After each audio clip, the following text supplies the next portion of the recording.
तो last episode में हमने देखा कि सन एंड मून एम्पायर का प्लान फेल हो गया था और अब कुछ समय बाद जब वो सभी वापस लौट गए थे तो सन एंड मून एम्पायर के किंग के पास उसका एक मिस्टीरियस मैन आता है जो बताता है कि जो आप कह रहे हो वो बिल्कुल सही है, लेकिन श्रेक एकेडमी के अंदर चुपके से घुस पाना इतना आसान नहीं। सी गॉड पवेलियन में तो ड्रैगन गॉड एल्डर म्यू बैठे हैं कि श्रेक एकेडमी निसंदेह बहुत ज्यादा पावरफुल है और हम जबरदस्ती के अंदर घुसने पर हम दोनों ही मारे जाएंगे, लेकिन अगर हम श्रेक एकेडमी की टॉप कॉम्बैट पावर को हासिल कर सके तो शायद बात बन सकती है। मिस्टीरियस मैन को समझ आ जाती है कि वो क्या कहना चाहता है और वो इविल स्माइल के साथ जोर से हंसता है। वहीं दूसरी तरफ हम युहाओ, वैंग डोंग और शाओ शाओ को शाओटाओ के रूम में देखते हैं जहां ड्रैगन गॉड एल्डर म्यू उन बच्चों से पूछते हैं कि क्या तुम्हें पता है कि मैं उस किंग से क्यों मिला, जिस पर वैंग डोंग कहता है कि ताकि आप उसे डरा सको। मैंने सुना है कि वो शाओटाओ के ऊपर नजर रख रहे हैं और युद्ध होने की बहुत बड़ी आशंका नजर आ रही है। युहाओ कहता है कि इसके साथ साथ आप स्टूडेंट एक्सचेंज प्रोग्राम के बारे में भी बात कर रहे थे। ड्रैगन गॉड एल्डर म्यू कहते हैं कि तुम सही हो, युद्ध को रोका नहीं जा सकता है और मैं भी पता नहीं कब तक श्रेक एकेडमी की प्रोटेक्ट कर पाऊंगा, इसलिए तुम सभी को जल्द से जल्द बड़ा होना पड़ेगा। और अब युहाओ और शाओ शाओ को सोल रिंग की जरूरत है, इसलिए अब तुम सब स्टार फाइटिंग फॉरेस्ट में जाओ और अपने लिए सोल बीस्ट को हंट करो।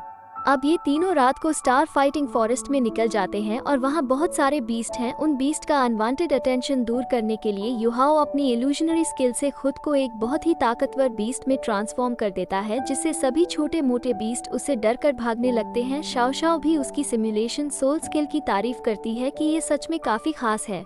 लेकिन अब हम बहुत देर से बस चलते जा रहे हैं और अब कोई सोल बीस्ट हमें तंग करने को नहीं आएगा। अब वो चल ही रहे थे कि तभी उन्हें किसी ताकतवर सोल बीस्ट के होने का अनुभव होता है और वो तुरंत एक बड़े से पत्थर के पीछे जाकर छुप जाते हैं। युहाओ कहता है कि इस सोल बीस्ट का ऑरा बहुत ज्यादा एक्स्ट्रॉर्डिनरी है। ये 3000 साल पुराना डार्क गोल्डन बेयर है जो कि काफी ज्यादा ताकतवर है। शाओ शाओ कहती है कि ये स्टार फाइटिंग फॉरेस्ट के आउटस्कर्ट में ही कैसे इतना खतरनाक बीस्ट आ गया, कहीं ऐसा तो नहीं कि इसने हमारी स्मेल को सूंघ लिया हो और हमें अब ये खाने को आया हो। तभी वो डार्क गोल्डन बेयर इन्हें खोज लेता है और यह वहाँ से भागने लगते हैं। युहाओ तुरंत अपनी स्पिरिचुअल आई का यूज करके उसे बचता है और गोस्ट शैडो परप्लेक्सिंग ट्रैक का यूज कर उस पर काउंटर अटैक करता है और टैंक सेक्ट के हिडन वेपन से उसे घायल करने की कोशिश करता है। वैंग डोंग भी अपनी बटरफ्लाई विंग्स का यूज करके उस पर हमला करता है और शाओ शाओ अपने 3 लाइव सोल सीलिंग कॉल्ड्रन से उस पर जोर से हमला करती है। तीनों तरफ से आते हुए हमले को डार्क गोल्डन बेयर सहन नहीं कर पा रहा है और फिर युहाओ अपनी आइस एम्प्रेस आइस ब्लास्ट की पावर से डार्क गोल्डन बेयर को जमा देता है। आसपास हर जगह आइस ही आइस जम गई है क्योंकि युहाओ ने आइस एम्प्रेस का पावर यूज किया है। जितना ज्यादा ऑन एट स्ट्रॉन्ग होगा उतना ज्यादा ये ब्लास्ट तेज होगा। ये बात युहाओ को भी पता चली है। डार्क गोल्डन बेयर का अटैक बहुत ज्यादा टेरिफाइंग है और वो आधा तो जम गया है लेकिन उसकी आधी बॉडी भी बहुत डराने वाली है। लेकिन तभी वहाँ टीचर जो ये आ जाती है जो अपने एक ही अटैक से उस डार्क गोल्डन बेयर को हरा देती है और वो डार्क गोल्डन बेयर वहीं बेहोश हो जाता है। वो युहाओ की तारीफ करती है कि तुम और ज्यादा बोल्ड होते जा रहे हो, मैं तुम्हारी जगह होती तो इतनी ताकतवर बीस्ट से कभी लड़ने की हिम्मत नहीं करती। तुम्हें समझदारी और बेवकूफी के बीच का अंतर पता होना चाहिए। वैंग डोंग उन्हें देखकर खुश हो जाता है कि आप हमें सीक्रेट प्रोटेक्ट कर रही थी। तो शाओ शाओ कहती है कि युहाओ ने डार्क गोल्डन बेयर के ऊपर अटैक नहीं किया था, उस डार्क गोल्डन बेयर ने अचानक ही हम पर हमला किया, इसलिए आप प्लीज युहाओ को ना डांटो। टीचर जो ये वो समझ जाती है और वो कहती है कि ये डार्क गोल्डन बेयर एक रेयर सोल बीस्ट है जिसके पास अटैक और डिफेंस दोनों तरह की पावर है। इसकी सोल रिंग शाओ शाओ के लिए काफी सूटेबल है। अब वहाँ इसकी राइट आर्म बोन पड़ी हुई थी जिसको देखकर टीचर जो ये कहती है कि यह भी काफी खास है। यह एक्सटर्नल सोल बोन है जिसे अब्सॉर्ब करने पर कोई इंटरनल चेंज बॉडी में नहीं आएगा। इस राइट आर्म बोन में डार्क गोल्डन क्लॉ की पावर है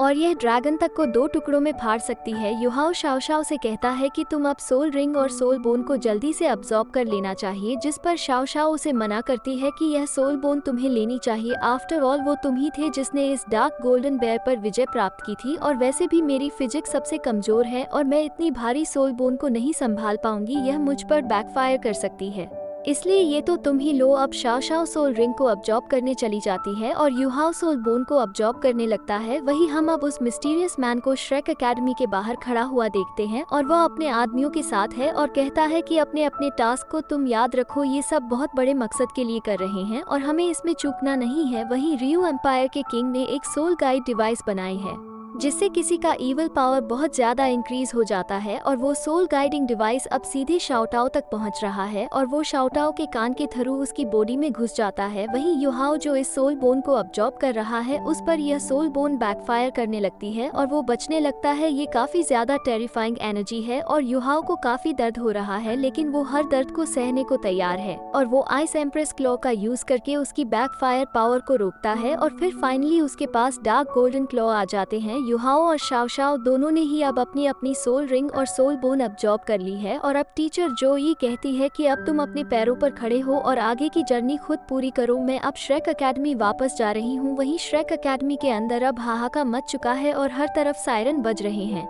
और सभी स्टूडेंट्स को सेफ जगह जाने की हिदायत दी जा रही है। हर जगह से उन पर हमला किया जा रहा है और टीचर फैन यू तुरंत अपने स्टूडेंट को ये बात पूरी श्रेक एकेडमी में फैलाने को कहती है कि सी गॉड पवेलियन पर हमला हुआ है। 10 से ज्यादा ताकतवर लोगों ने हम पर हमला किया है और उसमें से 4 डोलुओ टाइटल के हैं। उनकी स्किल्स बहुत वियर्ड लेकिन टेरिफाइंग है और यह जरूर किसी इवल सोल मास्टर की ऑर्गेनाइजेशन का काम है। सभी स्टूडेंट्स तड़प तड़प कर बेहोश हो रहे हैं और डीन यान तुरंत शाओटाओ के रूम में जाता है और वो वहाँ नहीं थी। शाओटाओ बाहर खड़ी थी और डीन यान शाओटाओ को रोकने की कोशिश करता है, लेकिन शाओटाओ उसी पर हमला कर देती है और फिर वहां से चली जाती है। डीन यान बहुत टेंशन में है कि आखिर यह क्या हो गया। वहीं अब वो तीनों युहाओं के लिए सोल रिंग ढूंढ रहे हैं और वो स्टार फाइटिंग फॉरेस्ट के कोर में आ गए हैं। उन्हें वहाँ किसी के लड़ने की आवाज आती है और वो जब जाकर देखते हैं तो उन्हें 4 लोग दिखते हैं जिन पर रेड एप मंकी ग्रुप ने हमला कर दिया है। हालांकि ये 4 लोग भी ताकतवर हैं, लेकिन यहाँ बहुत रेड एप मंकी हैं और वो 4 लोग हारते हुए नजर आ रहे हैं। रेड एप मंकी के पास फायर एट्रीब्यूट की पावर है और इन्हें बहुत ज्यादा गुस्सा आता है। शायद इन 4 लोगों ने accidentally in red app monkey की टेरिटरी में घुसकर हमला कर दिया था,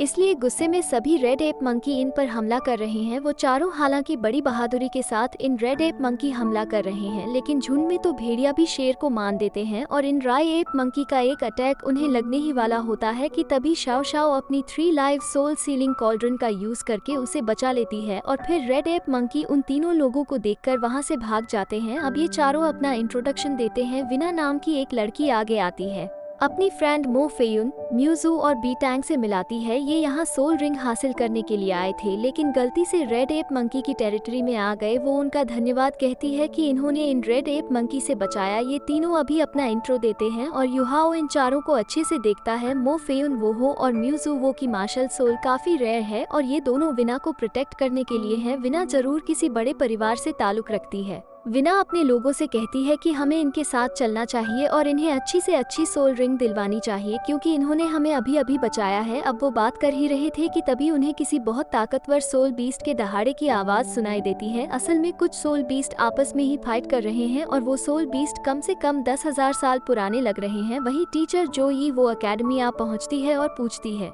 कि आखिर ये सब क्या हुआ। डीन यान से तुरंत ड्रैगन गॉड एल्डर म्यू के पास जाता है और कहता है कि यहाँ बहुत बड़ी मुसीबत आ गई है। ड्रैगन गॉड एल्डर म्यू कहते हैं कि मैं सब जानता हूँ। अब दूसरी तरफ वो सभी स्टार फाइटिंग फॉरेस्ट में आगे बढ़ रहे थे और तभी स्काई ड्रीम टियानमेंग युहाओ से कहता है कि मुझे एक ताकतवर सोल बीस्ट जो तुम्हारे लिए एकदम सही रहेगा उसका एहसास हुआ है, इसलिए तुम जाओ और जल्दी से उसे देखो और तुम्हें वहाँ अकेले जाना होगा और तुम मत डरो कि वो 10,000 साल पुराने हैं। मैं और आइस जेड स्कॉर्पियन एम्प्रेस तुम्हारे साथ है। युहाओ अब तुरंत कहता है कि मुझे एक सोल बीस्ट के होने का अनुभव हुआ है और मैं वहां जाकर उसे पकड़ना चाहता हूं। तुम सब आगे बढ़ते रहो और मैं अभी आता हूं तुम्हारे पास। युहाओ तुरंत वहां से चला जाता है और वो देखता है कि वहां बहुत सारे सोल बीस्ट किसी से डरकर भाग रहे हैं। वो ट्विन साइक्लोप से डरकर भाग रहे हैं और वो युहाओ के ऊपर अपना पैर रखने ही वाला था कि तभी Yuhao ice Z scorpion empress की पावर का जल्दी से यूज करता है, जिससे डरकर वो ट्विन साइक्लोप्स बीस्ट वहां से भाग जाता है। लकीली युहाओ उससे अब बच गया और वो सोचने लगता है कि यह सोल बीस्ट आखिर इतनी तेजी से भाग क्यों रहा है, क्या वो किसी दूसरे सोल बीस्ट से बचकर भाग रहा है। और इसी के साथ यह एपिसोड यहीं पर खत्म होता है।